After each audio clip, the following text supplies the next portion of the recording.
¿Quedó claro el tema? ¿Preguntas?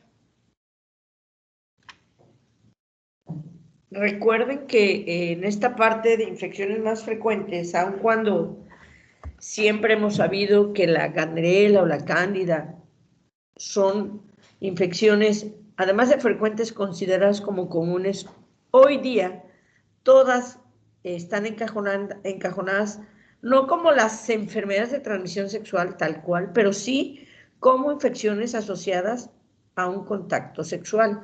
Entonces, lo importante en todas ellas, además del diagnóstico clínico o paraclínico que puedas hacer, es establecer el tratamiento siempre en pareja. ¿De acuerdo?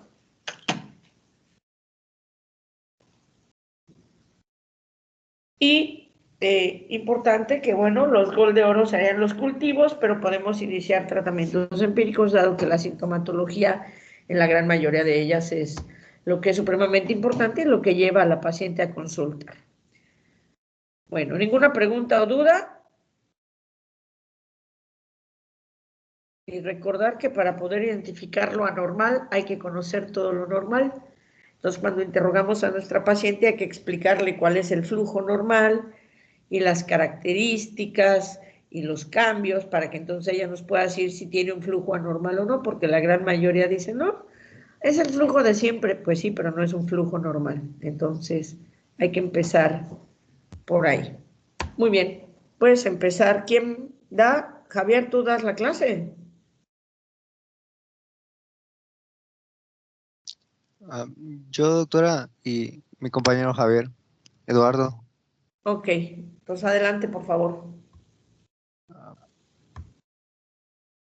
bueno, vamos a hablar de lesiones, de patologías benignas de la vulva, vagina y cervix. Vamos a empezar con la vulva, eh, empezando con lo que es los quistes de la glándula de Bartolín, los cuales, pues las glándulas de Bartolín van a ser las encargadas de producir parte del moco que va a humedecer la vulva.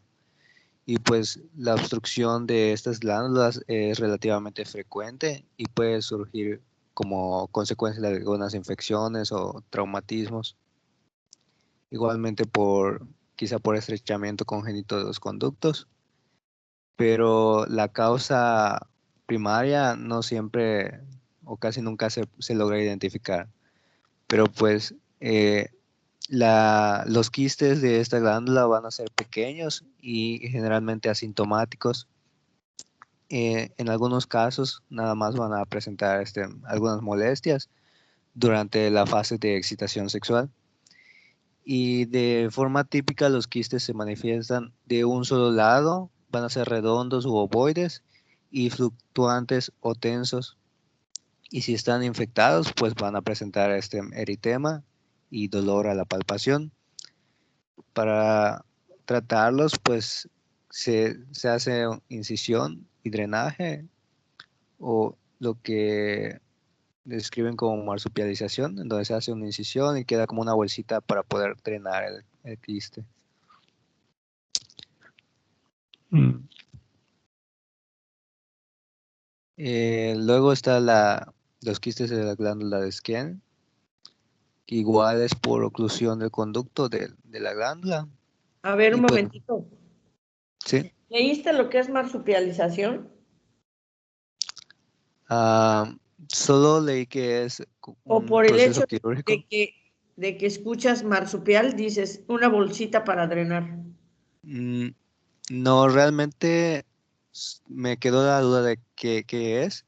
Y lo primero que encontré, no profundicé en ello, pero me salió que se hace una pequeña incisión para poder drenar y que se ve como una bolsa que queda, por eso se le llama así, pero no profundicé realmente. Ok. Ok. ¿Alguien más que opine algo?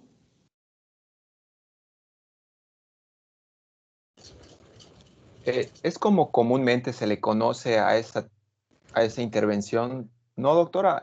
Marsupialización. Es nada más por las paredes del quiste, se va drenando. O sea, como tal, el proceso se llama marsupialización, así es. Pero con esa única diapositiva y con ese recuadrito, ¿se quedan conformes acerca de la glándula Bartolín?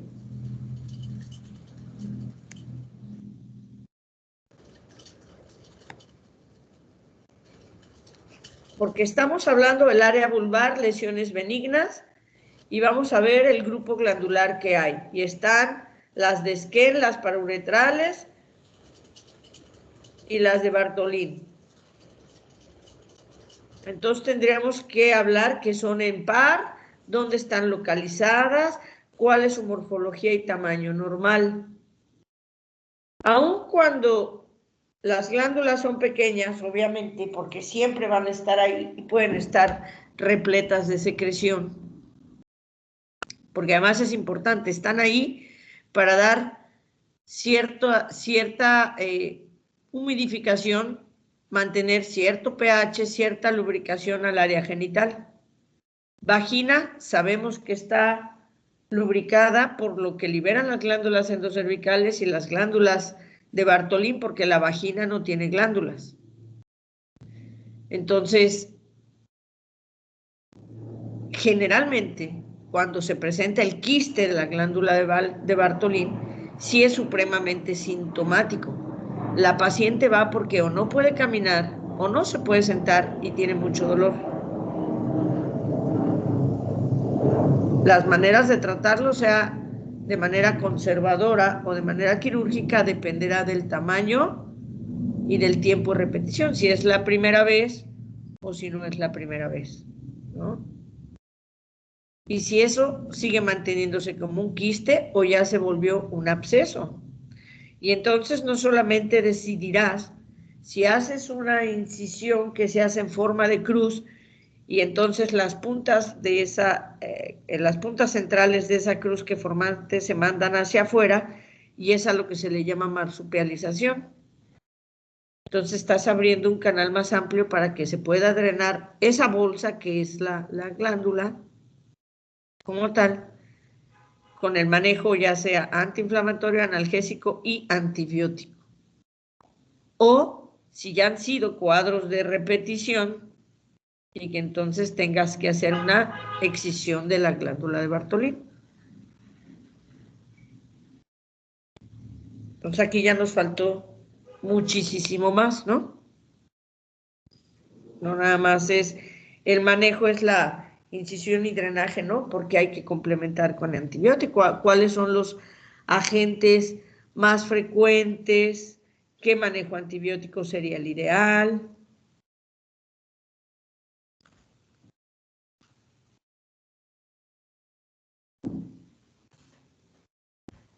Continúa.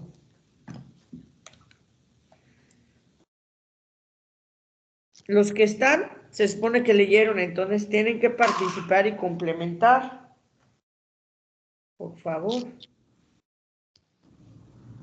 Bueno, las glándulas de Skene, generalmente son 4 que están localizadas alrededor en la entrada de la vagina, alrededor de la uretra. También son conocidas como glándulas periuretrales o parauretrales. Y pues igual por oclusión se va a generar lo que es el agrandamiento quístico y se puede formar un posible absceso. Entre las principales manifestaciones pues está la obstrucción urinaria, dispareunia y el dolor.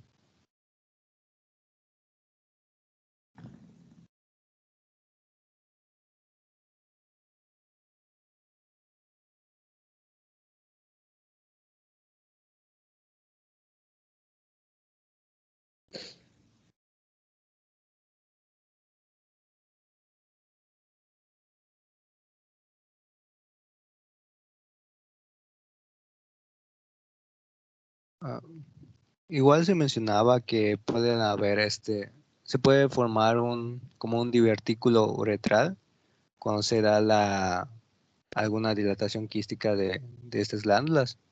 se puede formar un divertículo y los sacos anormales pueden comunicar de forma directa con la uretra y van a sobresalir en la cara anterior de la vagina.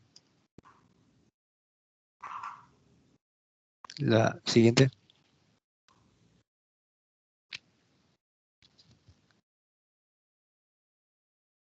Los quistes epidermoides también son conocidos como quistes de inclusión epidérmica o quistes sebáceos y normalmente van a aparecer en la vulva y con menor frecuencia pueden aparecer en la vagina.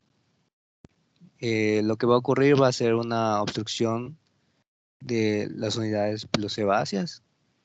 El tamaño de estos quistes va a ser variable, por lo general van a ser redondos u ovoides y el color va a ser el color de la piel o pueden ser amarillos o blancos y por lo general están llenos de material viscoso, arenáceo o gaseoso fétido.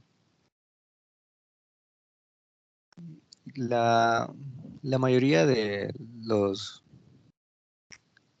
lesiones que tengo puesto, mayormente el tratamiento decía que es incisión y drenaje. Y en algunos casos se puede hacer una pequeña biopsia para ver si podría ser hay progresión a malignidad.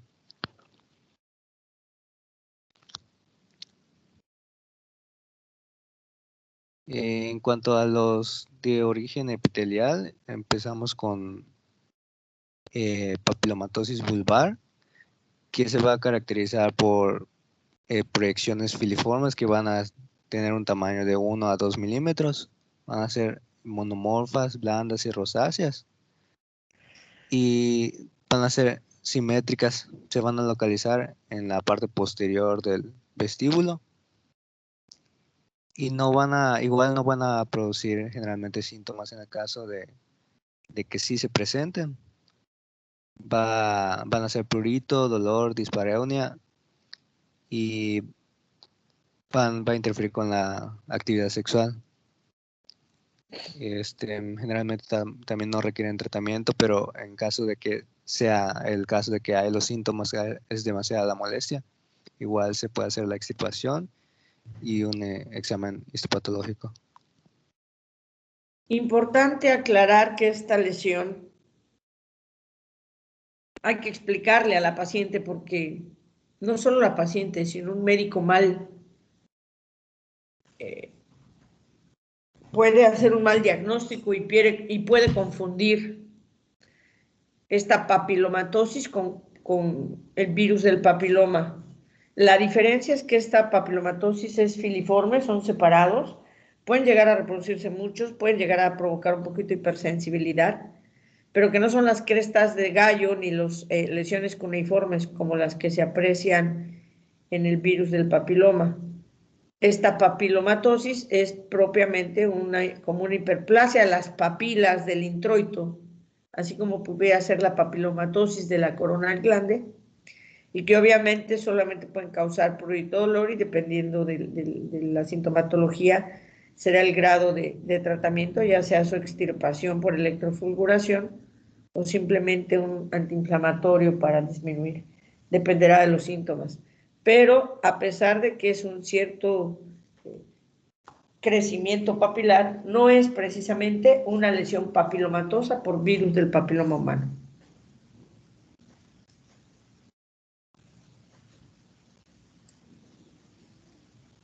Y si tienen duda, entonces podrían extirpar una y enviarla al patólogo.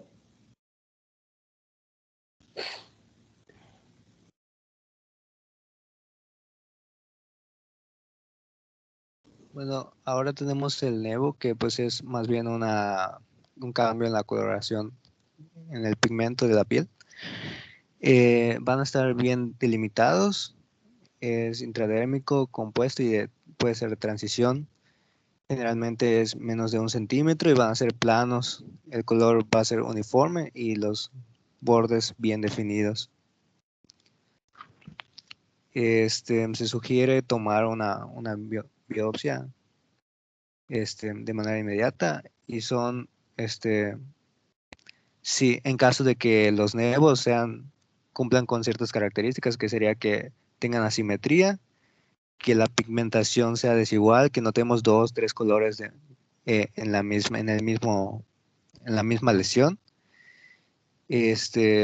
Los bordes que sean irregulares y que tengan más de 6 milímetros de diámetro y que ya tenga erosiones o grietas, porque estos datos van a ser los que nos van a como que sugerir que podría ser ya maligno el nevo. Generalmente cuando no presenta estas características, pues no requiere mayor tratamiento. ¿Y por qué es la biopsia inmediata entonces? Mm,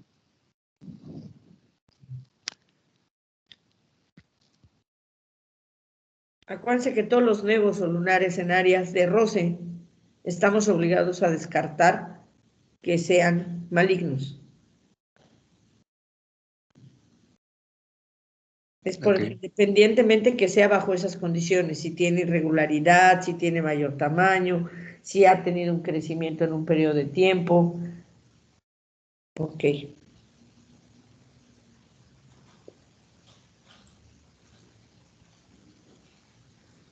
Sigue.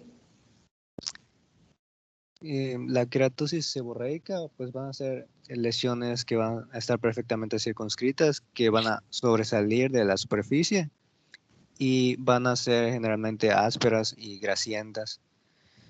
Su etiología, pues, es de las glándulas sebáceas, se relaciona con ellas, y igual que la anterior, generalmente no requiere mayor tratamiento. Obviamente sí serían medidas generales, ¿no? Tendrías que Ujú. enviarle a tu padre, no la vas a dejar con ese problema seborreico, le vas a mandar un shampoo especial para genitales. ¿A cuánto se tiene que mantener? ¿Cuál es el pH normal a nivel vulvar, Javier? Y entonces hoy día hay jabones especiales para mantener el pH, indicarle que está contraindicado rasurarse las áreas genitales, se puede recortar el vello, pero no hay que rasurarlo, es una de las primeras causas de que se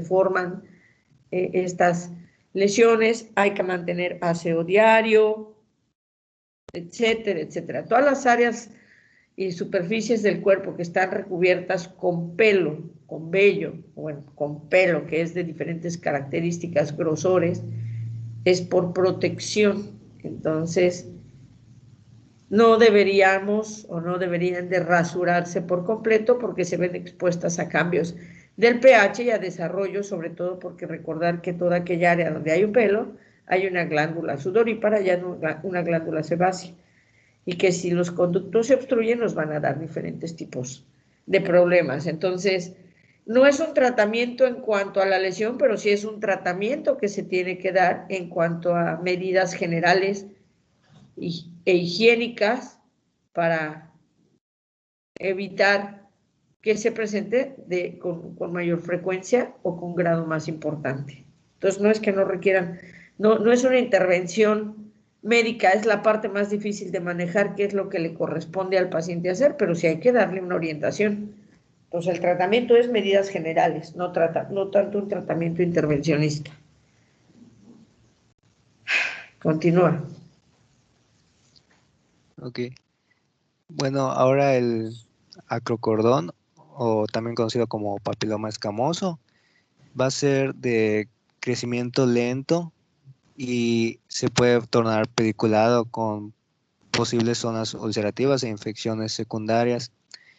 Este, el color va a ser normalmente el color de la piel igual y no, generalmente no tiene importancia de malignidad, a menos que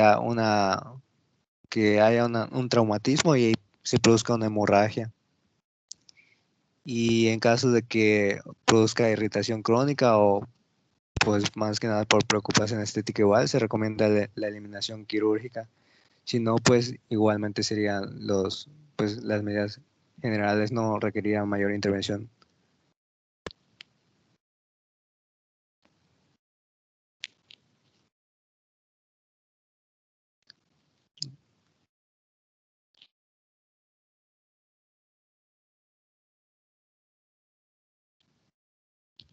El hidradenoma va a ser igual un tumor de las glándulas sudoríparas, pero de las apócrinas, y va a tener mayor frecuencia entre los 25 y los 40 años de edad. Las medidas de este tumor van a oscilar entre 1 hasta los 40 milímetros y se van a localizar mayormente en los labios mayores, y en menor frecuencia se pueden localizar en los labios menores. El crecimiento va a ser lento, solitario, firme, y el tumor va a ser móvil pero bien delimitado, y suele ser igual a asintomático, pero puede causar prurito, dolor, sangrado o ardor. Y el tratamiento pues sería la excisión completa del tumor.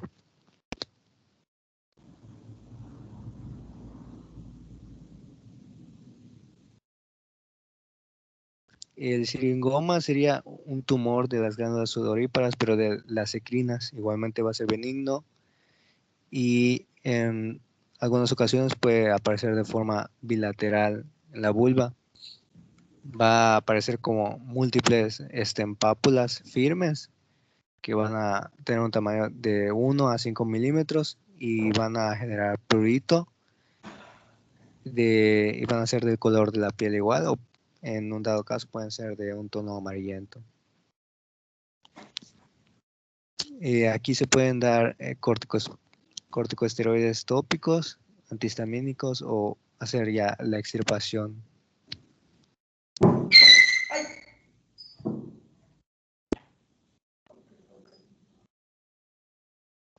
El condiloma acuminado generalmente va a ser causado por el BPH6. Las lesiones pueden ser simples o confluentes. Se van a localizar en el vestíbulo, pueden estar en la zona perineal, vaginal, vulvar, etc. O sea, puede estar en varios sitios.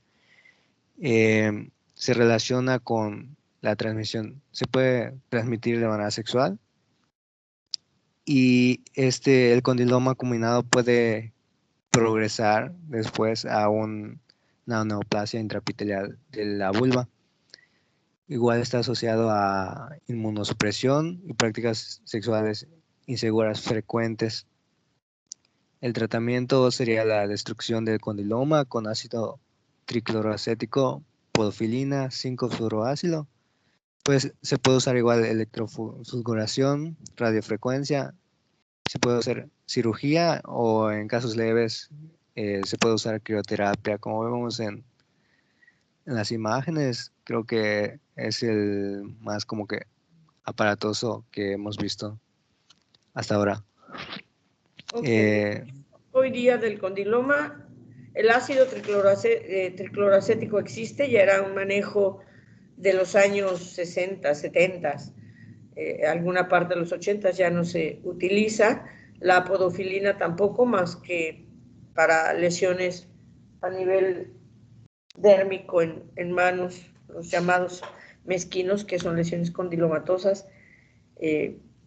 por el uso tan delicado. Realmente solo 5-fluoracilo o imiquimod, que es lo que hoy se utiliza.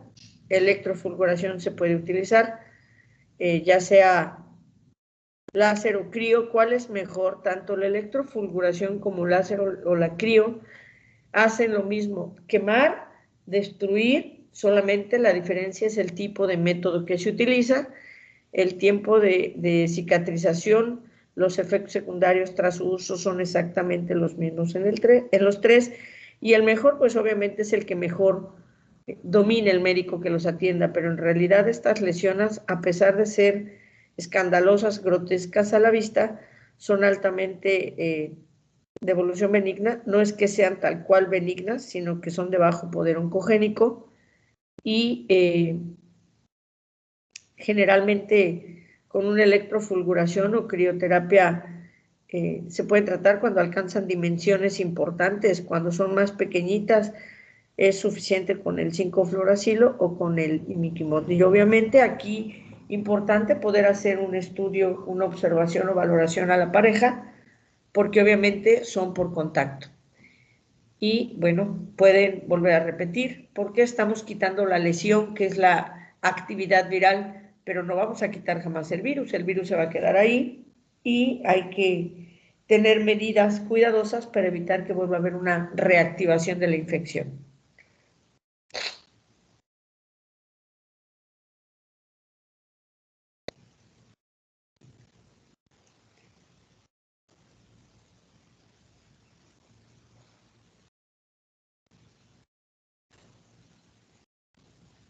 Continúa.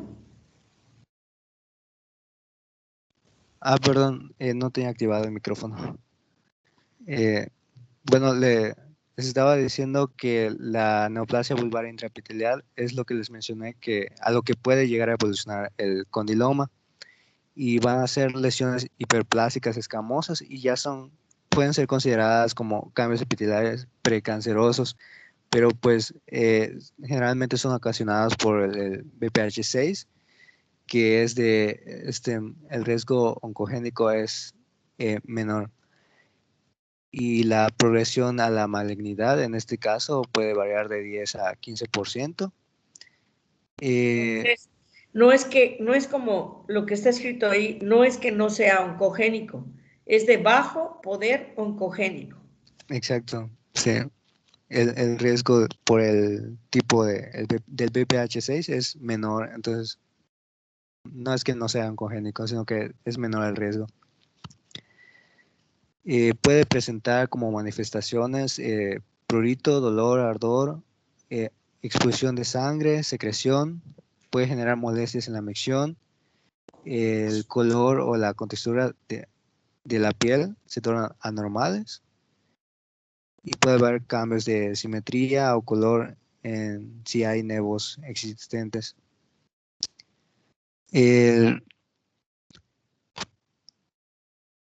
La neoplasia puede ser asintomática y pues en este caso pues se puede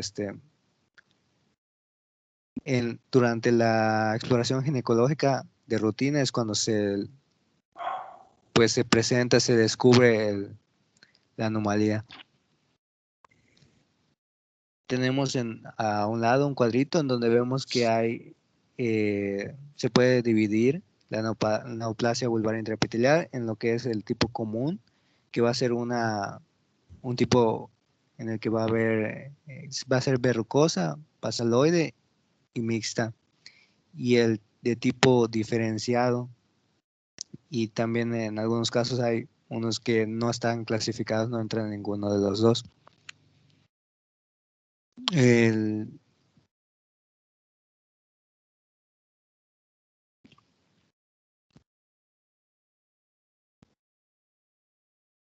La siguiente. Aquí ya tenemos los dos primeros tipos que estaban en el cuadro, que es el común o el usual, en donde las lesiones van a ser elevadas, hiperkeratosis, va a haber hiperkeratosis o pigmentación oscura o blanquecina, y las lesiones van a ser voluminosas. Mientras que en el otro tipo que va a ser el diferenciado, el aspecto puede tener aspecto de úlcera, puede ser una pápula verrugosa o una placa con hiperkeratosis. Y el tratamiento de preferencia va a ser quirúrgico con electrocirugía, radiofrecuencia o láser. Entonces aquí también recordar que cuando vimos nevo, que pudiese ser como una lesión única, también tendríamos por estos datos de aspecto de placa hiperkeratosis y que tiene cierta pigmentación oscura, también estaríamos obligados a descartar una neoplasia vulvar intraepitelial. Hacer un diagnóstico diferencial, de ahí el porqué de una biopsia inmediata también.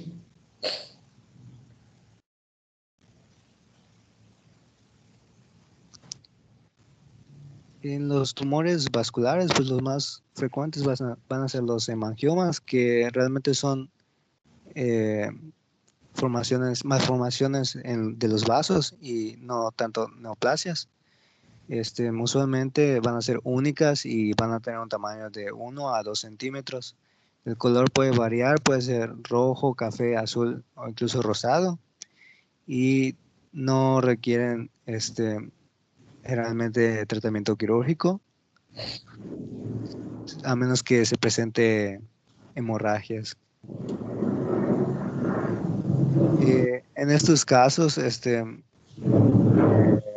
generalmente se encontré que se diagnosticaba más tempranamente cuando está presente en las niñas, en las exploraciones, se puede detectar tempranamente.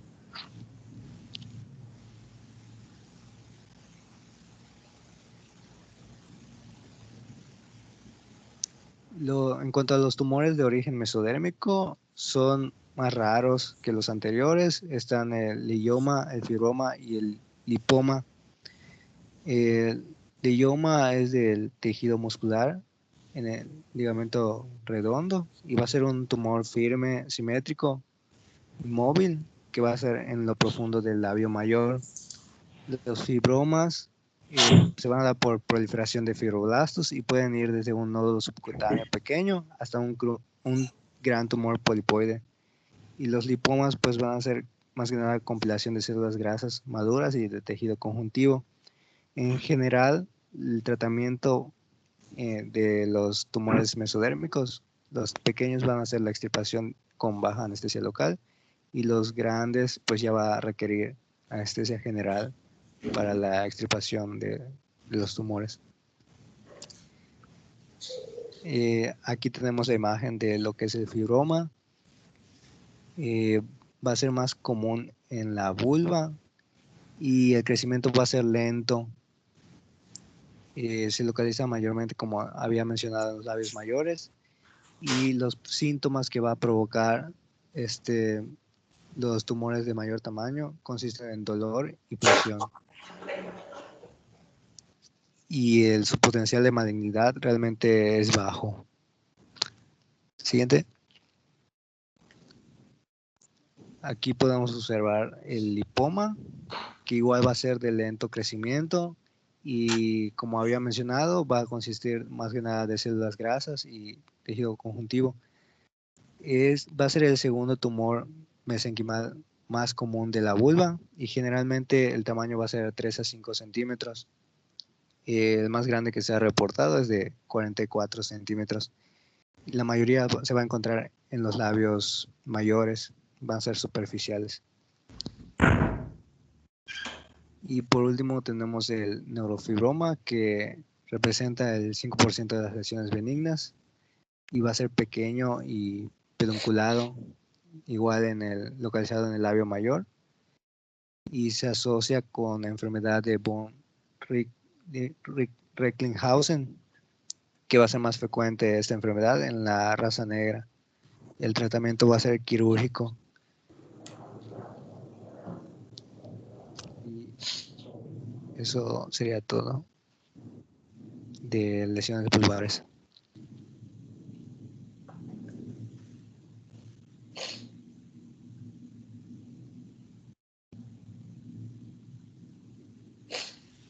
¿Preguntas o dudas?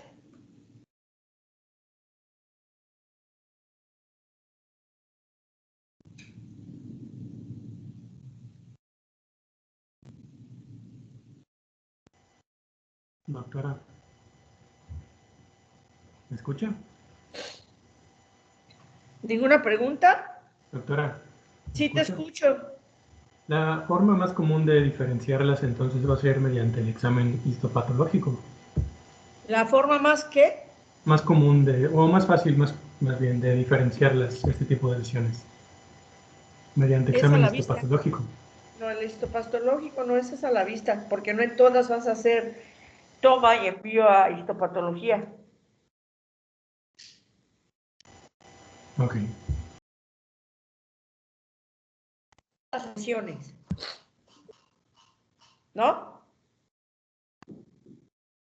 De toda la patología benigna, me estás preguntando, Pablo. Sí. Sí, porque en la mayoría mencionó que, bueno, que se debe hacer la toma de muestra inmediata. No, no en todas. Dijimos en aquella que es el nevo y descartar.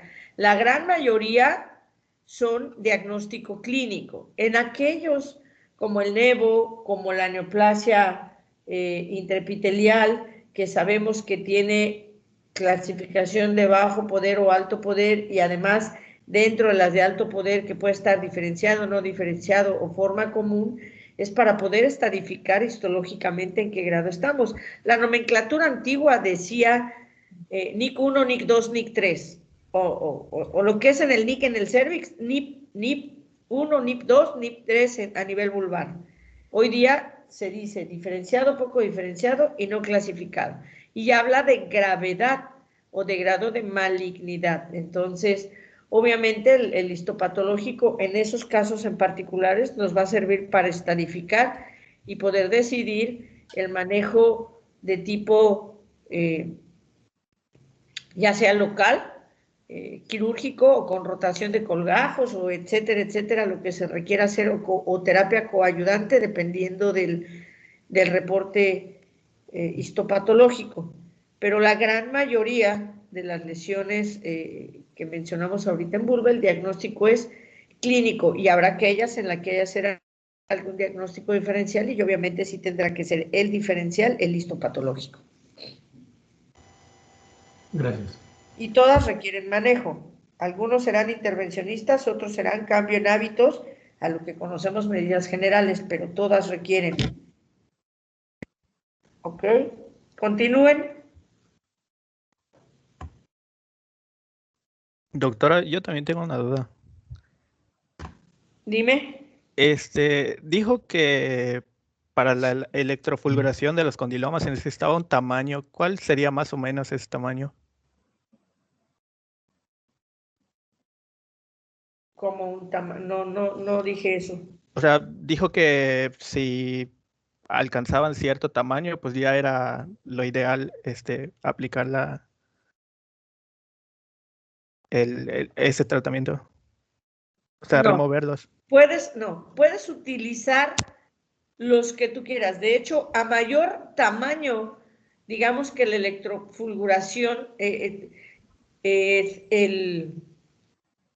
lesiones pequeñas, aisladas, se pueden tratar de manera local con 5-fluoracilo. Cuando empieza a haber lesiones más tupidas o cercanas una de la otra, la electrofulguración para la extirpación puede ser mejor o la criocirugía. No es una medida en particular, sino es qué tan aisladas. Cuando son aisladas, con cierto grado de separación, el 5-fluoracilo o inclusive la congelación única de lesiones es muy buena. Cuando ya son lesiones mayores, la electrofulguración, porque es la extirpación y no es de un solo tajo. Por ejemplo, la foto que les mostró ahí su compañero, de ya no es una lesión única, sino son lesiones que se han ido conjuntando y ya llenaron todo el área vulvar. Tendrías que ir haciendo electrofulguraciones reductivas de lesión poco a poco para ir quitando una gran parte de ellas, o si decides hacer una en conjunto, sería una extirpación quirúrgica amplia. Entonces, hoy día siguen siendo los tratamientos ideales y obvio, yo a lo que me refería es que el mejor es el que mejor controle tu médico y decida. Hay gente que desde lesiones pequeñas y únicas prefiere electrofulguración, es como el dermatólogo. Tú vas con 1000 de verrugas en el cuello y todas te las quema de una. Eso es una electrofulguración y así de pequeñitas pueden llegar a ser las lesiones condilomatosas de manera inicial. Generalmente cuando rebasan más allá de 1 centímetro se hacen electrofulguraciones o criocirugías cuando son más pequeñitas por el daño que puedes provocar, porque aunque sea una quemadura extrema, una quemadura dirigida, provoca un daño extremo y obviamente mientras más pequeña puedes extender la quemadura a lesiones sanas o áreas sanas de la vulva. Ok, doctora, gracias. Y obviamente el manejo de estas lesiones es a partir de un médico especialista, ginecólogo, algunos podrán no ser ginecólogos, pero entrenados en colposcopía, que es donde se realizan el manejo de todo este tipo de lesiones. Y ya será a criterio de cada médico cuáles y a partir de dónde puede aplicar uno u otro tratamiento, pero estos son los tratamientos. Obviamente el láser en lesiones pequeñitas sí sería algo exagerado por el costo. Si las sesiones de láser están entre 18 y 24 mil pesos, pues para lesiones pequeñitas sería, pues digo, a menos de que el médico se quiera hacer rico, pues bueno, pero no sería lo ideal por el costo. Ok, gracias. ¿Alguien más? ¿Alguna otra pregunta?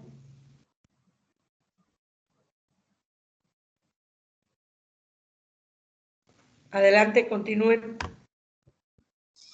Bien, bueno, vamos a continuar con la parte de patología benigna de vagina y cervix. En el libro de Williams, en este apartado, traía esta parte de cuerpos extraños. Entonces, menciona que dependiendo de la edad de la paciente, va a ser un diferente cuerpo extraño que podría, del cual podría tratarse. Generalmente son tampones olvidados, preservativo roto o pesario vaginal. Estas estructuras, la lesión que van a causar van a producir un traumatismo o irritación crónica, con lo cual van a dañar la estructura de la vagina o del cuello. Las manifestaciones clínicas va a ser secreción fétida con prurito, molestias y acompañantes o expulsión de sangre fuera de la menstruación. En este caso, el tratamiento va a ser la extracción del cuerpo extraño. Esto si no hay, si no existen otros síntomas o signos como por ejemplo leucocitosis, fiebre, ni signos de endometriosis o salpingitis. En caso de que ya exista esto, pues habría que dar tratamiento específico para estas enfermedades. Bueno, una de las frecuentes también es la complicación por pesario vaginal. El pesario va a ser una estructura que se introduce en la vagina para tratar o para evitar el prolapso de, pues de la vagina, del cuello uterino. Y esta estructura en ocasiones o es de mayor tamaño o simplemente causa una irritación que va progresando y daña las estructuras de la vagina. Entonces, para evitar esto, se toman ciertas medidas de prevención, como por ejemplo crema de estrógeno intravaginal, vigilancia médica constante y extracción periódica del pesario vaginal. Ahora pasamos a vaginitis inflamatoria descamativa. En esta vamos a encontrar... Aclarar que hoy día los pesarios ya no se utilizan, ¿eh? Son como parte histórica de la ginecología. Realmente hoy ya no hay el uso de pesarios. Ok, doctora, gracias. En la vaginitis inflamatoria descamativa vamos a encontrar que existe una secreción abundante por la vagina. La paciente va a referir ardor del introito y dispareunia, y eso no va a desaparecer con tratamientos que normalmente se le dan a las pacientes con estos síntomas. Cuando exploremos a la paciente vamos a encontrar que esta secreción va a ser difusa, exudativa, amarilla o verdosa y va a ser purulenta con grados variables de eritema vestibulovaginal. Si tomamos esta secreción y la analizamos con el microscopio, vamos a identificar muchos polimorfonucleares y células parabasales, pero no vamos a encontrar bacterias ni tricomonas. Otras características que vale la pena mencionar va a ser que aumenta el pH de la vagina y los estudios para detectar gonorrea y clamidiasis van a ser negativos. En este caso, el tratamiento va a ser crema de clindamicina al 2% o crema de hidrocortisona al 10%. Esto va a ser todos los días durante 4 o 6 semanas.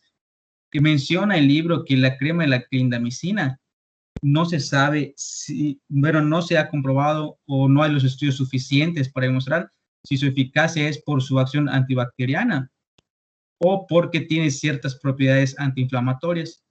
En dado caso, pues la eficacia de ambos pues es prácticamente la misma. Pasamos a quistes benignos de la vagina. Bueno, los quistes se pueden tener ciertas características, las que están sin infección y los que están con infección.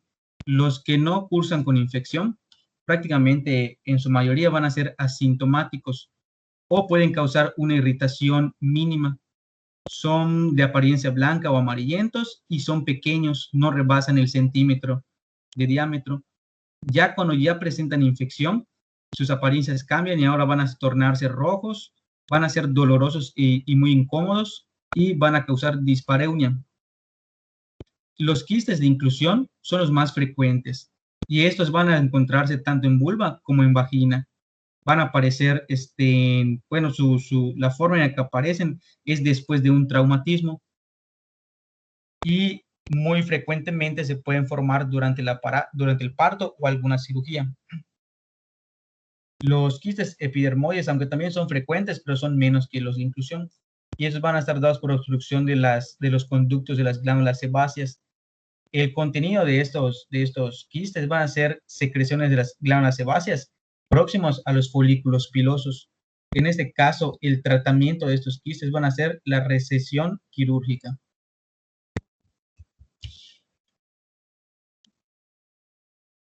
Aquí vamos a ver los quistes de Gardner, que si recordamos durante el desarrollo embriológico, vamos a ver que hay los conductos mesonéfricos y los paramesonéfricos. En el caso de los conductos mesonéfricos, que van a dar lugar a los conductos de Wolff, y estos van a dar paso a ciertas estructuras, pero sin los estímulos adecuados, los estímulos virilizantes adecuados, esos conductos se van a ir deteriorando. Entonces, la persistencia o los restos de esos conductos van a dar lugar a los quistes de Gardner. Se van a encontrar en las paredes anterolaterales de la vagina y lo más normal es que sean asintomáticos, pero de causar síntomas los más frecuentes son la dispareunia, el olor vaginal, dificultad para la introducción de tampones u otros dispositivos. Y aquí tenemos el quiste paramesonéfrico, que estos provienen de los conductos de Müller, que son los otros tipos de conductos. El epitelio va a ser parecido al del endocervix y se van a observar membrana basal mal delimitada. A la exploración vamos a encontrar que la palpación o la inspección indican la presencia de un quiste, atención, abombado por detrás de la pared lateral de la vagina. Y como tratamiento, pues puede ser, puede no requerir tratamiento en muchos casos, pero si se presentan síntomas o mayores molestias, lo más recomendable es la marsupialización o la ablación si ya se presentan complicaciones.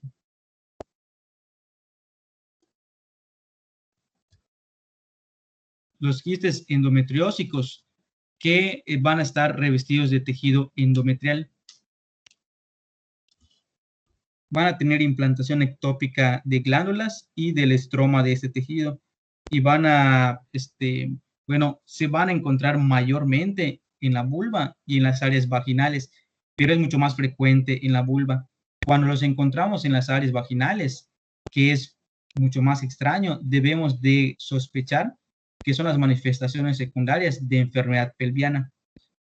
Bien, a la exploración vamos a encontrar... Y obviamente, una pausa. Y obviamente de una enfermedad pélvica secundaria a endometriosis. Pero la endometriosis no solamente puede quedar en cavidad, puede llegar a salir y implantarse en vagina o implantarse inclusive en vulva, que sí es muchísimo más raro, pero suele ocurrir y obviamente tendrá las mismas manifestaciones que tiene dentro, pero por eso es importante que nosotros tengamos que descartar obviamente la presencia de enfermedad pélvica inflamatoria causada por endometriosis, no la que conocemos por agentes infecciosos tal cual. Ok, doctora, correcto, gracias.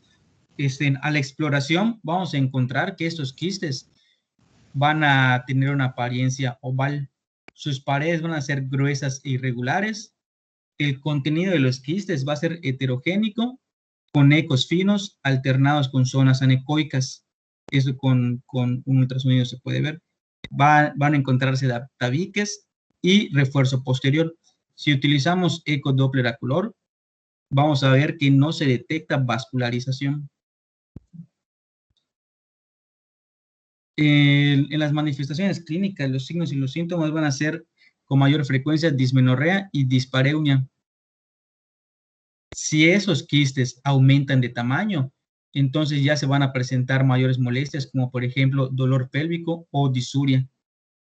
El tratamiento va a ser la escisión o destrucción de las lesiones con electrocauterio o con láser. También se puede o también se realiza tratamiento hormonal. Sin embargo, la eficacia de este radica en evitar que aumenten de tamaño.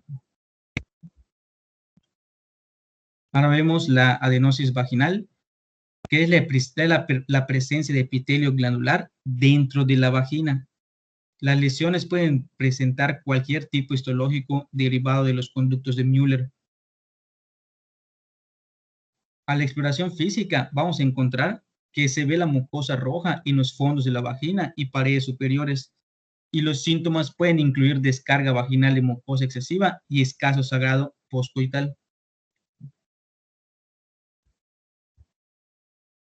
Bueno, los condilomas acuminados, que ya lo mencionó mi compañero, y que son pues, secundarios a BPH 6 y 11, y estos van a formar unas verrugas que son lesiones proliferativas y benignas, la mayoría son benignas, se localizan en la región anogenital y en zona de mayor traumatismo durante el acto sexual.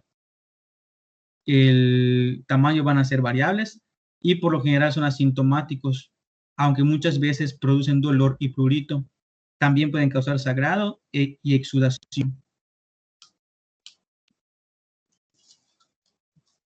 En el tratamiento vamos a ver que se le puede aplicar una sustancia tópica de resina de podofilino al 25%, la electrocoagulación o extirpación quirúrgica con láser.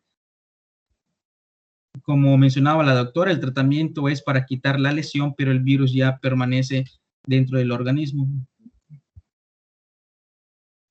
Ahora vemos el papiloma escamoso y este produce una lesión única o puede ser también múltiple, y esto va a ocurrir en cualquier zona de la mucosa. Este va a tener la característica que es un tumor verrugoso y que va a ser de crecimiento lento. Es muy raro que ocurra, pero en ocasiones, cuando ocurre, puede simular o originar un carcinoma papilar. El pólipo estromal mesodérmico vaginal, vamos a ver que si hablamos de pólipos, puede encontrarse en diferentes zonas. En este caso estamos hablando de pólipo que se encuentra en la vagina. Es muy poco frecuente, a diferencia del pólipo del cervix, que es más frecuente, o de otras zonas. Entonces, esta es una lesión benigna y que por lo general no presenta síntomas. Cuando se diagnostica, por lo general es en forma incidental. A ver, el pólipo estromal siempre va a venir del estroma, entonces no va a ser de vagina. Puede estar hacia vagina. Aquí lo importante es poder determinar el origen, ya sea endocervical u endometrial. Normalmente van a ser protrusiones, hiperplasias, que pueden hacer pedículos cortos, pedículos largos, gruesos, y podemos llegarlos a ver en la vagina. Aquí lo importante es determinar en dónde están anclados, en endometrio o en canal endocervical. Continúa. Ok, doctora. Se van a localizar frecuentemente en paredes laterales, en el tercio inferior de la vagina, y es generalmente único, de aspecto digitiforme o nodular. Aquí, como dice la doctora, son derivados del estroma, generando figuras pediculadas recubiertas de epitelio vaginal normal. Pasamos a los quistes benignos de cuello uterino y el quiste de Nabot. Estas son células cilíndricas secretoras de moco que ¿Qué le recubren haces a los pólipos?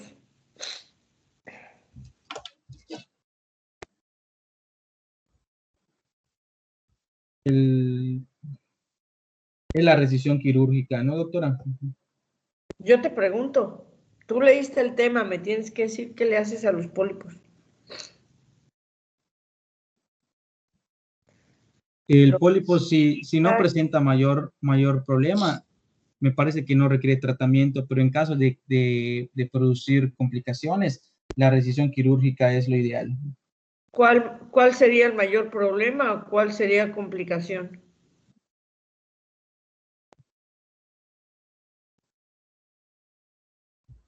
¿Quién leyó que opine algo, por favor? Doctora, ¿sería que sean malignos? O sea, que puedan causar cáncer.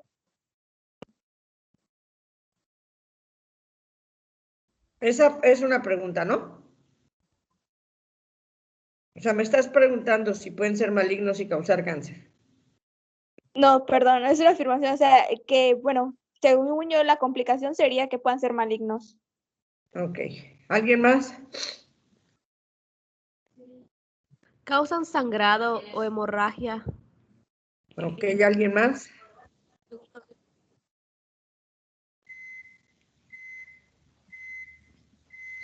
Bueno, más que complicaciones, los síntomas precisamente de la gran mayoría de las, es una lesión benigna, sí, la gran mayoría, su crecimiento es porque ya per se es una hiperplasia, ¿sí?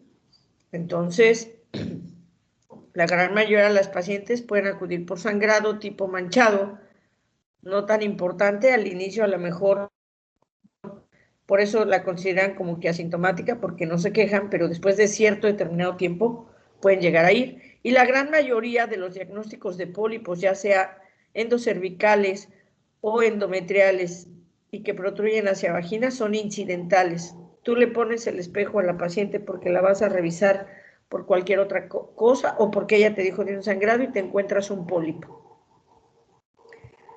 Efectivamente, la resección del pólipo es importante, pero, por ejemplo, cuando es un pólipo endocervical que alcanzas a ver el pedículo y el pedículo es delgado, lo puedes torcer con una pinza de anillos, lo tomas, le vas girando, lo vas torciendo, lo extirpas y inmediatamente en un botecito con formol y lo envías a patología. Eso es obligatorio siempre, precisamente porque es un grado de hiperplasia y esa hiperplasia puede ser típica, es decir, benigna, o atípica, es decir, premaligna, asociado al desarrollo localizado en esa zona de un, sea endometrial o de un adenocarcinoma endometrioide, ya sea de tipo endocervical y o endometrial, si se refiere al endometrio ya intracavitario.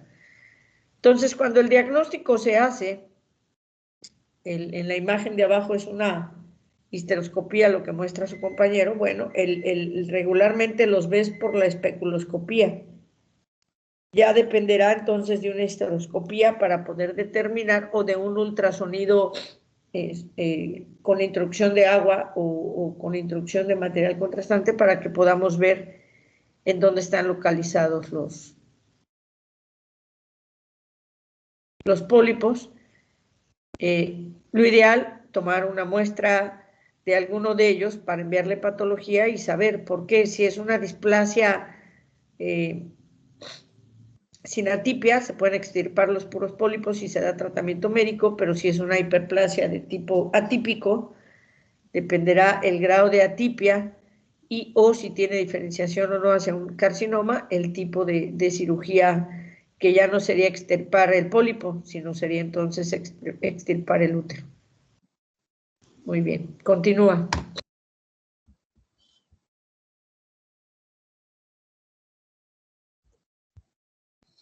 Bien, tenemos el quiste de Nabot, que va a constar de células cilíndricas secretoras de moco que recurren el conducto endocervical. El epitelio plano puede cubrir invaginaciones de las células glandulares y acumular secreciones. Aquí podemos ver que se pueden formar elevaciones redondeadas, uniformes, claras, blancas o amarillas. Estas no necesitan tratamiento. La situación con estas es que pueden dificultar la prueba del Papá Nicolau o la revisión del cuello uterino. Y pues si aumentan de tamaño van a causar síntomas y en este caso se puede abrir con una pinza para biopsia o drenarse. Y Para terminar, el pólipo endocervical, ya habíamos mencionado sobre el pólipo. En este caso, en el endocervical, pues agregar que es una de las neoplasias benignas más frecuentes del cuello uterino y que rara vez son cancerosos, como ya hemos mencionado, pero está indicado extirpar un fragmento de ellos de manera sistemática para biopsia y así extraer todo el pólipo para valoración histopatológica. Es todo, doctora. Fíjense que, como dice su compañero y los libros lo mencionan, es muy raro que sea maligno, y yo acabo de quitar uno de una mujer de 33 años y es un cáncer de tipo endometroide a partir de las glándulas del cérvix y que ya tiene invasión al primer segmento de útero. 33 años, con 5 hijos. Triste. Muy bien.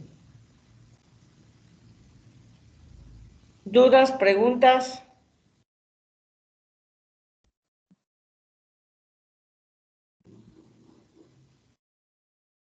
Nada, pues nos quedarían como 15 minutitos de la... Hoy tienen su examen, ¿verdad? ¿Quiere su examen? A las 12, doctora. Ok. Voy a dar nada más la parte, digamos que introductoria del tema que sigue, que me corresponde a mí, para que después se puedan ir a relajar un poquito antes de su examen.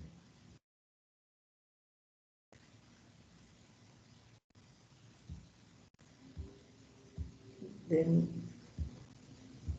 un momentito.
No se deja, espérenme.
Perdón, hay mucho viento y me desconecté.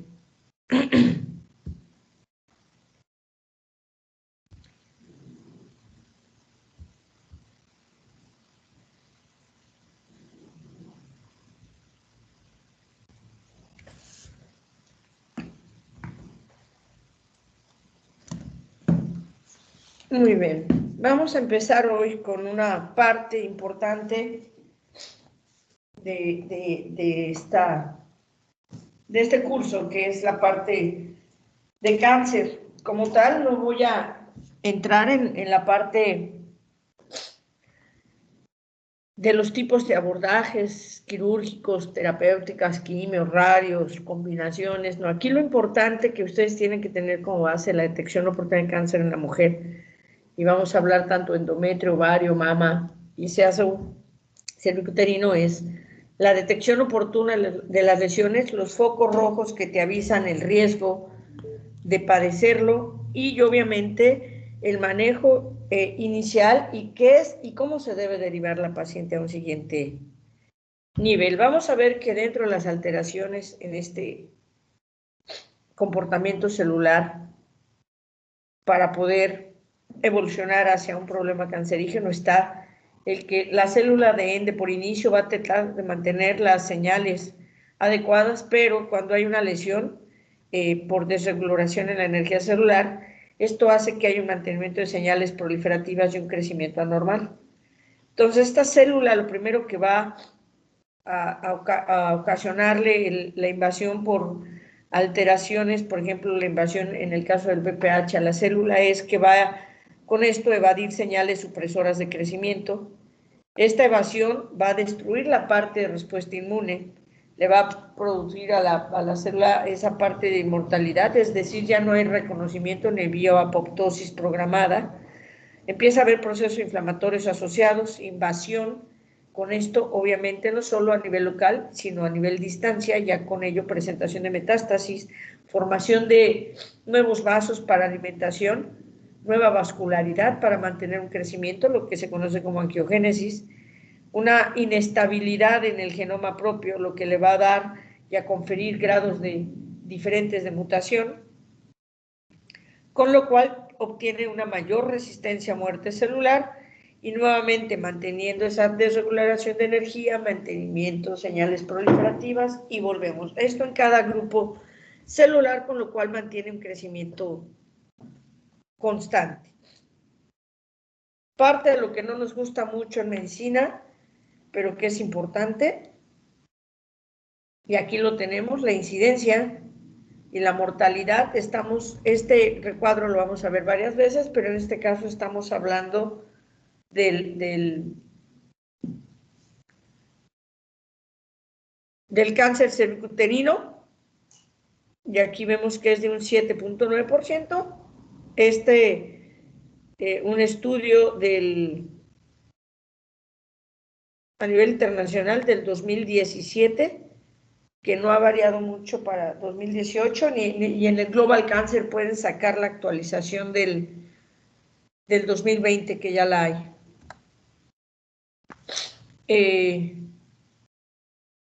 Recordar que esta patología es un proceso de crecimiento y diseminación que va a ser incontrolable en las células, que va a invadir no solo tejidos circundantes, sino a distancia, provocando metástasis en diferentes órganos y en diferentes puntos del propio organismo, y que una de cada 3 mujeres, al menos una de cada 3 mujeres va a presentar cáncer en alguna etapa de su vida.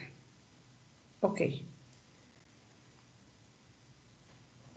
Para poder hablar de cáncer cervicuterino tendríamos que saber exactamente qué es el cérvix. Entonces, el segmento inferior del útero,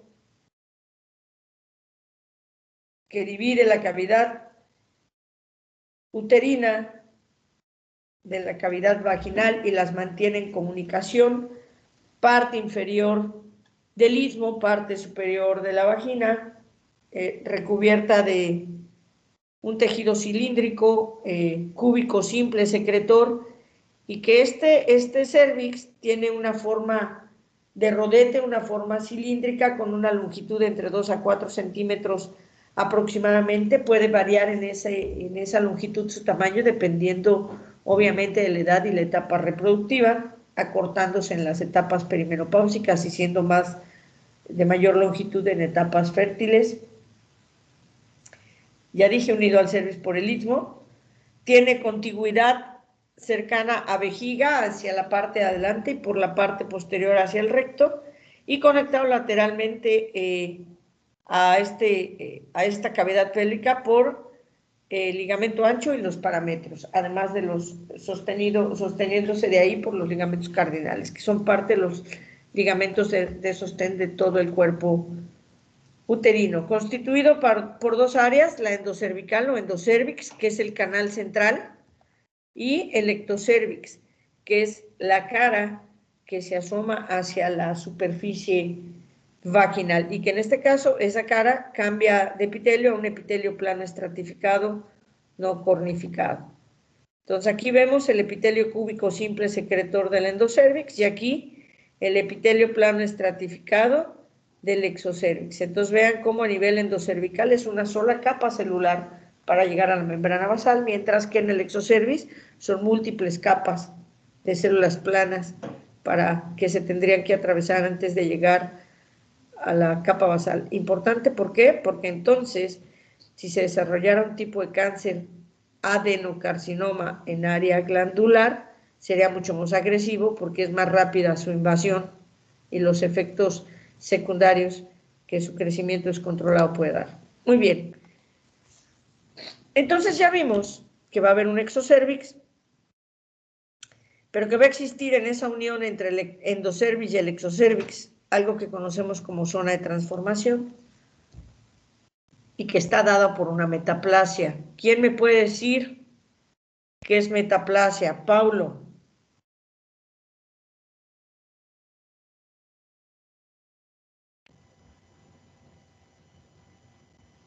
Sí, doctora.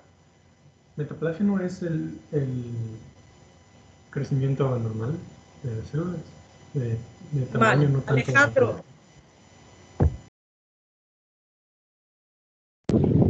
Bueno, doctora, metaplasia es esa zona de transición que se está dando entre diferentes estructuras epiteliales, como usted está mencionando, entre el exocervix y el endocervix. Definición de metaplasia. O sea, sí, pero no es de estructuras epiteliales, es de epitelios, ¿no? José Eduardo.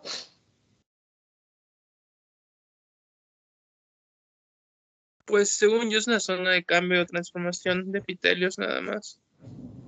Ok, entonces es la sustitución de un epitelio maduro por otro epitelio maduro. Eso es una metaplasia. Es decir, ese endocervix al cambiar es sustituido por otro tipo de epitelio, pero es un epitelio maduro por otro epitelio maduro. ¿Ok? Sí, doctora. Dentro de su, déjenme ver aquí, Samira, qué nos dice. Dentro de su cambio,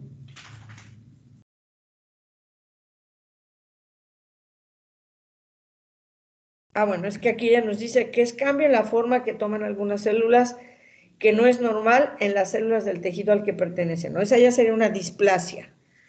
Por eso es importante reconocer algo que también Pablo decía que era un comportamiento anormal. No, eso sería una displasia.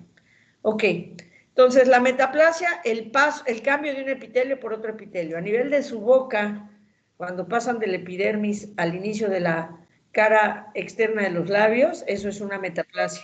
Esa parte del forro de sus labios hacia la parte mucosa de su cavidad oral es otra metaplasia. En la piel del ojo hacia la conjuntiva del ojo, en la raíz de las pestañas, hay otra metaplasia. Entre el dorso y la palma de su mano llegan a notar una línea o un ligero cambio de color entre esas dos epidermis y esa es otra metaplasia. Pero esta sustitución de un epitelio por el otro no será así de drástico como está marcado como una línea, sino se da a través de una zona de transformación, entonces ahora sí, que permite que en una zona milimétrica haya la sustitución de una célula por otra y entonces nos permite que haya un cierto recambio de células inmaduras. Por eso es importante que cuando se toma una citología vaginal a la cual se le hace una tinción de Papá Nicolau para poderla estudiar, tengamos la presencia de ambos grupos celulares. ¿Por qué? Porque es precisamente en esa zona de transformación donde la mayoría de los cánceres se desarrollan.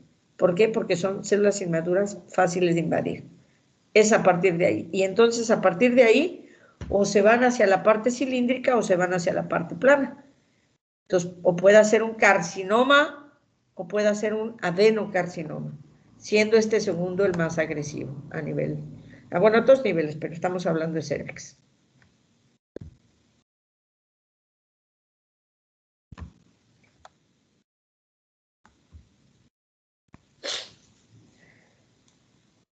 Y entonces, en ese entendido, vamos a hablar de las lesiones premalignas, es decir, aquellas que te van a decir hay que tener cuidado porque aquí se puede desarrollar un cáncer. Están viendo en el recuadro una colposcopía hacia la parte inferior y superior, son las valvas de un espejo desechable, al fondo vemos el cérvix, es un cérvix rosado, translúcido, con ciertas áreas eritematosas en el radio de las 12, si lo vieran como un reloj en sentido de las manecillas del reloj, de las 12 a las 2 y de las 5 a las 7 vemos unas áreas ahí como enrojecidas, ¿no? Pero del resto está translúcido. Más hacia a ustedes, porque estamos viendo en profundidad en cérvix, más hacia la parte más anterior, vemos unos bordes ondulados, que esos serían, y en la parte de abajo vamos como si viéramos una lesión puntiforme papilar, que en realidad estaremos hablando de las carúnculas, y que son restos himenales, era donde podía haber estado insertado el himen, y vemos secreción. Bueno, esa diferencia, a ver, ¿ven mi cursor?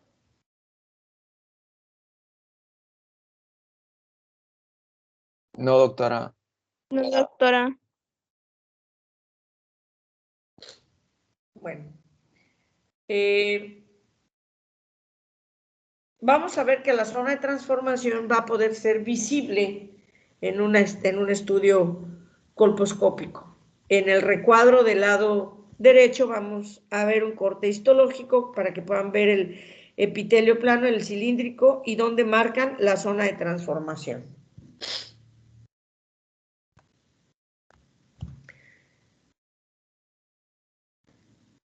El cáncer cervicuterino es la neoplasia cancerígena más frecuente. El 70% de todas las neoplasias genitales femeninas, el 70% se las lleva el cáncer cervicuterino, y aunado y asociado a la presencia virus del papiloma. 4 subtipos más importantes, 6, 11, 16, 18, los 10 primeros de bajo poder oncogénico, los 2 siguientes de alto poder. Sin embargo, por zonas ya identificados, porque hay más de 180 clasificados, pero se reconocen más de 200 tipos de virus del papiloma en estudio todavía, y que son inclusive algunos más reincidentes por zona. En Yucatán se suma además el 58 como de alto poder oncogénico, ya en estudios más recientes, y que recubre una gran importancia presente en el cáncer cervicuterino en nuestra localidad. Y las vacunas que hoy se han hecho, la tetravalente, la doble, la triple, que son vacunas que lo que buscan es reducir la incidencia de cáncer y de papilomatosis respiratoria neonatal, porque lesiones activas presentes a nivel cervical, durante el paso del producto puede haber paso de estas células, se traguen, se queden alojadas o se impregnen a nivel laringio y tenga papilomatosis laringea el neonato. Es muy rara, pero existe. Por eso virus del papiloma es una indicación no absoluta de cesárea, pero sí electiva de alguna manera. En México, desde el 2006, ya es la segunda causa de muerte por cáncer. En la mujer era la primera, pasó a ser segunda parte. Hoy día nos mata más el cáncer de mama, aunque era considerada la enfermedad de la gente rica y el cervicuterino de la gente pobre, pero bueno, por consumismo y por imitación, estamos sometidos a más cambios que nos hacen padecer enfermedades de primer mundo y que no tenemos lo consiguiente para sostenerlas y mucho menos planes preventivos para contenerlos, y entonces sufrimos obviamente del gasto y desabasto de todo lo que conlleva la propia enfermedad. Insisto, siempre sale más barato ser preventivo que ser curativo. En 2015 llegaron a haber 3.071 casos nuevos, con una tasa de incidencia de 6.01 casos por día. Hasta el 2019 había casi 8, y creo que no ha variado mucho, como 8.4, 8.6 para el 2020. La tasa de mortalidad del 11.4%, no rebasamos el 12%, y al día fallecen entre 11 a 14 pacientes, ha aumentado a una día por este diagnóstico. Y lo más triste es que, o contradictorio, es que es una neoplasia 100% prevenible. Aquí la mortalidad por entidad, insisto, aquí dice 90-17, la sacaron en 18, hoy está hasta la del 2020, que ha sido expuesta desde el 19, pero estamos aquí como en tercer lugar. Vean, tenemos una tasa aproximadamente del 15.3%, por arriba de la nacional, por supuesto. Y factores de riesgo múltiples. El más importante, la asociación a la presencia del virus del papiloma humano. Múltiples parejas, claro, por el hecho de que puedas tener contacto con diferentes y que alguna de ellas pueda tener. Hoy llamamos que como factor de riesgo más importante, relación sexual sin protección, relación sexual no protegida. Una sola vez, un solo contacto es suficiente. ¿Por qué? Porque si además de ese contacto ha tenido múltiples parejas, y esas múltiples parejas, en un radio de 4 vueltas de estudio en las parejas existentes, has tenido de manera indirecta relación con 400 personas, y una de ellas puede estar contagiada, ya sea del virus del papiloma o inclusive de alguna otra enfermedad, como puede ser el VIH. Entonces, inicio de vida sexual temprana, donde a pesar de que la reproductividad, el cuerpo ya esté listo para ser reproducible, no pueda estar maduro en todos sus sentidos, y obviamente el inicio de vida sexual temprana pueda exponer los tejidos de manera más fácil una exposición a un virus del papiloma y con mayor grado de invasión. Inmunosupresión y otros cofactores como el tabaquismo, estados nutricionales que disminuyen la respuesta inmunitaria, entre otros. Lo más importante aquí fue que se identificaron, o hay que identificar, clarecer el papel que juega las lesiones intraepiteliales cervicales, en ellas incluido el virus del papiloma, que obviamente se ha detectado hasta el 99.7% de todos los carcinomas, todas aquellas cirugías que se hacen por carcinoma, el 99.7% tienen presencia de virus. Ya dijimos, más de 180 subtipos ya clasificados, pero sabemos que existen más de 200, es decir, todavía hay muchos más por subclasificar. De todos estos, de 30 a 40 son exclusivos de transmisión sexual y altamente asociados a neoplasias genitales, los tipos 6-11, de bajo poder oncogénico o considerados benignos, causando lesiones conocidas como el condiloma acuminado, y el 16-18 de alto poder oncogénico, sumando ahí el 58, hablando de manera local, no nacional, que son causantes del cáncer o asociados como agentes causales del cáncer cervical. Y obviamente en México, pues sí, la gran mayoría de los cánceres invasores están altamente relacionados con la presencia del virus. Como tal, virus del papiloma, la infección de transmisión sexual más común, aunque no lo creamos, se habían hecho estudios que aproximadamente para 2010, estudios que se hicieron por ahí desde el 2001, 2002, que para el 2010 el 70% de la población en México estaría infectada por algún subtipo de papiloma. Entonces, aquí te dicen que entre el 75 y el 80% de los adultos sexualmente activos van a adquirir una infección del tracto genital asociada a virus del papiloma antes de los 50 años. De ahí el porqué que el inicio de la sexualidad tenga que ser altamente responsable y obviamente siempre protegido. Además del efecto carcinógeno, el 5% de todos los cánceres que se han asociado a este virus. Entonces, importante también. Y aquí nada más para ver la asociación de él con otros tipos de cánceres, porque obviamente, aunque tenga mayor afinidad por el cervix, puede presentarse a nivel del ano, a nivel de la vulva, a nivel de vagina, en pene, en laringe, hipolaringe y orofaringe, y aquí el porcentaje de desarrollo de cáncer que puede tener, estando su presencia en cualquiera de estas áreas, por ende, de mucho mayor importancia a nivel cervical. Sin embargo, vean, por ejemplo, a nivel vaginal, 70%, a nivel anal, el 88%.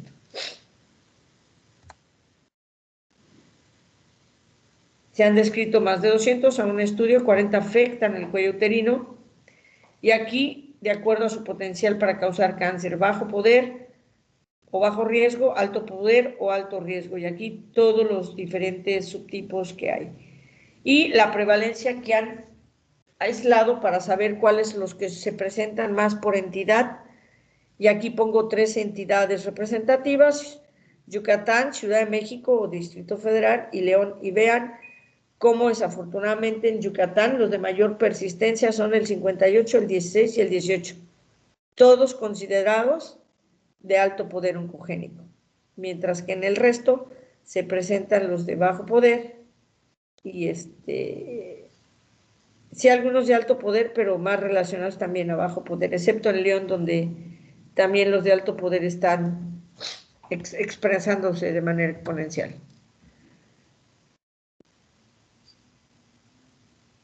Importante aquí que para reconocerlos es que cuando el genoma de este virus varía en menos de un 2%, se va a considerar una variante del mismo tipo, y para el virus del papiloma van a existir variantes asiáticas, americanas, africana, asiática y europea.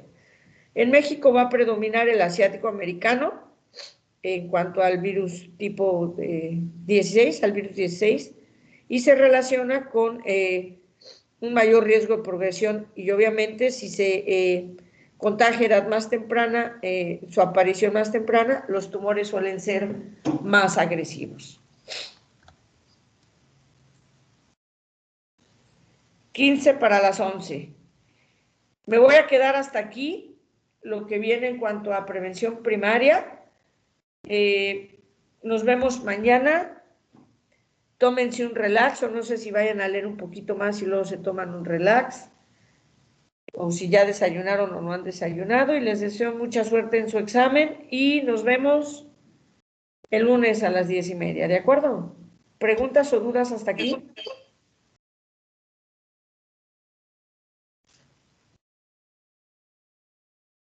Creo que todo bien, doctora. Nos veríamos el lunes a las 10:30. Sí, ¿preguntas o dudas hasta aquí, chicos? Doctora, entonces en Yucatán solo se agrega el 58 aparte del 16 y el 18 como malignos. Sí. Ok. El SATIM, ya, esa era la pregunta. ¿Alguien más?